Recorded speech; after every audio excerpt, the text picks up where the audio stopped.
Les NFT sont-ils vraiment morts? C'est cette question à laquelle on va répondre aujourd'hui. Personnellement, je suis très bullish sur les NFT. Donc, j'ai fait cette vidéo à l'issue de la vidéo de John Carp sur la martingale. Donc, c'est une chaîne YouTube qui voilà, invite des personnalités, notamment de la tech et de la finance.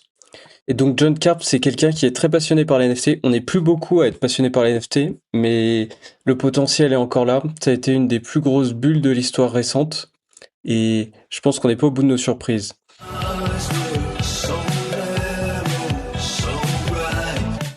Donc, que révèlent les chiffres de l'art numérique en 2026? Donc, dans les collections des grandes fortunes, l'art numérique est passé de 3% à 13%.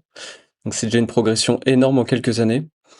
Alors que la plupart des particuliers sont très bearish sur les NFT et pensent que ça sert à rien, les riches en réalité accumulent des NFT. Aujourd'hui, le marché de l'art mondial est valorisé à 59 milliards de dollars et donc on va voir pourquoi une nouvelle bulle pourrait arriver.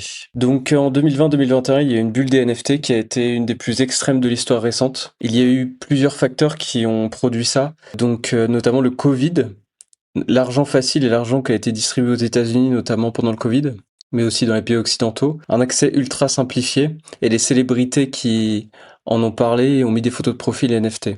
Donc les ingrédients d'une bulle, liquidité, accessibilité, star system et spéculation. Il y a vraiment tous les ingrédients réunis pour une première bulle. Personnellement, ça me fait un peu penser à la bulle de 99 par rapport à Internet. On a connu une énorme bulle en 99 sur Internet qui a explosé en 2000. Et je pense que ça a été la même chose pour les NFT en 2020-2021. Et aujourd'hui, il y a des choses qui se construisent en silence. Et quand cette bulle repartira, on ira bien plus haut que la précédente bulle. Sachant que les cycles économiques et technologiques s'accélèrent, on pourrait mettre moins de temps à redépasser ce précédent ATH, donc qui a été autour de 50 milliards de valorisation pour les NFT. Aujourd'hui, on est autour de 2 milliards de valorisation. John Carp pense la même chose. Pour lui, c'était comparable à la bulle Internet de 1999. Tout le monde croit avoir compris le futur avant que la réalité technique ne rattrape les promesses. N'importe qui pouvait lancer un projet. Résultat, des milliers de collections lancées sans réelle valeur artistique ni culturelle. Donc les NFT, qu'est-ce que c'est? Simplement, c'est un certificat de propriété numérique. Ça permet de mettre sur Internet de la valeur non falsifiable, comme le Bitcoin, mais dans un secteur plus esthétique et physique numérique. Donc, par exemple, sur Fortnite, un skin acheté reste bloqué sur la plateforme. Avec les NFT, vous pourrez probablement les basculer entre les différents jeux vidéo. Aujourd'hui, on voit aussi qu'il y a beaucoup de décentralisation autour des jeux vidéo. Et justement, les NFT pourraient permettre d'acheter des jeux vidéo et de les revendre de manière décentralisée. Puisqu'aujourd'hui, les gens perdent la possession de ce qu'ils possèdent en réalité en ligne. Quand ils achètent des skins sur Fortnite, il y a des gens qui mettent des milliers et des milliers d'euros. Ils pourront jamais tirer de profit sur ça. Faut aussi savoir que Vitalik Buterin a sorti Ethereum, notamment parce que son personnage préféré dans World of Warcraft avait été supprimé. Et donc, il a voulu lancer une technologie qui était non censurable et qui pouvait faire en sorte que les jeux vidéo aient des items qui survivent. Donc pourquoi je suis bullish personnellement? Parce que les NFT aujourd'hui, c'est un mot qu'on évite de prononcer. Voilà, les Bored App ont fait moins 99% depuis que Justin Bieber en avait acheté. Et John Carp le répète depuis le début, la quasi-totalité des projets étaient condamnés à disparaître. Des millions de collections ont été lancées et sont tombées à zéro. Mais il y a encore des collections qui perdurent, notamment par exemple les NFT historiques sur lesquels je suis très bullish, comme les CryptoPunk, les Mooncats. Ce sont des collections qui n'ont jamais connu de palier zéro. Ils appartiennent à une catégorie de projets qui se stabilisent, qui sont en train d'être accumulés, notamment par des grosses collections et des gros patrimoines, et notamment parce qu'on peut prouver leur fiabilité dans le temps, puisque sur la blockchain on peut tout vérifier. Et donc faut savoir que voilà, il y a eu très peu de projets sortis en 2017-2018, qu'il n'y en aura plus jamais d'autres sortis en 2017-2018. C'est pas possible de lancer des projets dans le passé, et donc ces projets sont rares. Il y en a eu, il me semble, 13 en 2017, 60 en 2018, donc voilà. Donc la part de l'art numérique dans les collections, on était à 15% en 2022. Donc, il construit cette part numérique en fonction du market cap des NFT, je pense, et aussi de certaines mises aux enchères comme chez Christie's, donc les grandes maisons d'enchères aux États-Unis. On est redescendu à 3% en 2024, on est remonté à 13% en 2025. Donc, il y a notamment eu des études, notamment de Art Basel et UBS.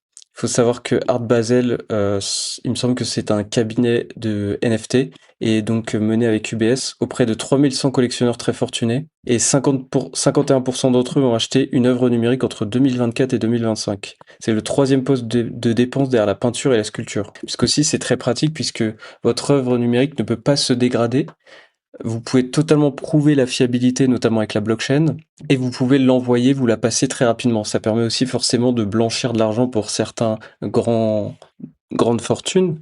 Mais contrairement voilà, à la peinture qui peut se dégrader, où il peut y avoir de la falsification, nous ne retrouvons pas ça sur les NFT, donc c'est un gros avantage. Et donc John Carp y voit un effet générationnel, les héritiers des grandes collections arrivent avec une culture différente et pourraient justement accumuler de plus en plus d'art numérique.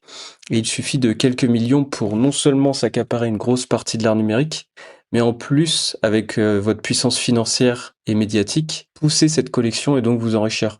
C'est tout le pari aussi des collections rares comme les NFT historiques. Donc les NFT restent quand même une niche à l'échelle du marché de l'art. Aujourd'hui, le marché de l'art mondial, c'est 59 milliards et le volume des échanges NFT, c'est 5 à 6 milliards. Et la valorisation, on est à 2-3 milliards pour les NFT. Donc ça reste assez faible, alors que c'est de l'art qui est accessible, qui est nouvelle génération et qui est totalement en cohérence avec les nouvelles aspirations des nouvelles générations pour le numérique. Donc les plus grands musées du monde possèdent également des NFT, notamment le musée Refik Anadol MoMA, l'une des expositions les plus vues de l'histoire du centre Pompidou, avec plus de 3 millions de visiteurs. Mais voilà, aujourd'hui, le marché NFT reste otage de la performance d'Ethereum, forcément. Ethereum n'a pas cassé d'ATH depuis 2021. Voilà, il a fait juste 1% en plus que son ATH de 2021 en 2025. Mais si un jour Ethereum est voué à casser son ATH, logiquement, les œuvres d'art NFT qui y sont associées, et donc qui représentent les collections leaders, pour exploser. Contrairement à Bitcoin, donc, qui a explosé son ATH, et aussi du fait que sur Bitcoin, il y a eu des collections ordinals qui ont été lancées et donc qui ont donné un nouveau souffle aux NFT et installé de nouvelles collections durables dessus, ce qu'on appelle des blue chips. Et donc malgré le crash, certains actifs, comme je vous disais précédemment, ont continué de grimper, notamment les CryptoPunks, où le plancher se trouve autour des 70 000 $. Il y a aussi des artistes cotés, considérés comme blue chip, comme Xcopy, Beeple, Refik Anadol.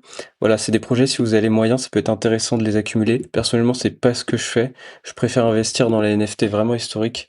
Mais il faut savoir que, comme on en avait parlé dans une autre vidéo, Xcopy, ce créateur est notamment était un des premiers créateurs sur les NFT. Et donc, ce que pense John Carp, c'est qu'un CryptoPunk pourrait valoir 1 million de $, d'ici 5 à 6 ans. Et si ça se passe, certaines market cap de collections rares pourraient aussi exploser, bien sûr. Et donc voilà, finalement, les NFT infusent discrètement dans toute la crypto, puisque dans les billetteries, le gaming, il y a des solutions qui sont en train d'être mises en place. C'est pas impossible que, pas dans le prochain GTA, mais dans celui d'après, on ait des NFT, peut-être dans le prochain d'ailleurs aussi.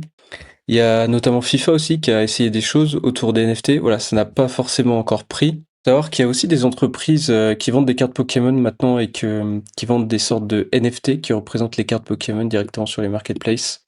Donc il y a quand même des écosystèmes qui se créent. Et je pense vraiment que ce genre de technologie est une technologie de rupture qui apporte quelque chose de nouveau, qui pourrait révolutionner le gaming et la propriété numérique. Et donc on n'est pas à l'abri de surprises. Donc selon John Carp, cela n'est pas mort, c'est invisible pour l'instant.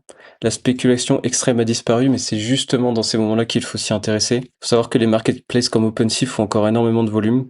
Super rare aussi, il y a des collections surtout artistiques, plus que voilà des photos de profil, etc. Qui sont sorties dessus. Il y a aussi le 24 Hour of Art, donc c'est un récap quotidien sur ce marché-là. Donc c'est l'un des actifs les plus risqués, c'est l'un des actifs les plus polémiques, mais c'est aussi l'un des actifs qui a peut-être le plus de potentiel.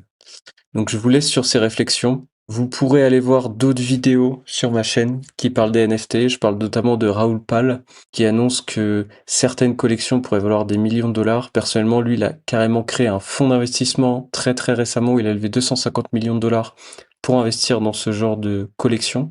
Donc je peux vous dire que certains gros investisseurs aux États-Unis investissent sur ces collections et les accumulent. Donc ne loupez pas le coche, c'est quand personne ne s'intéresse à quelque chose qu'il faut investir.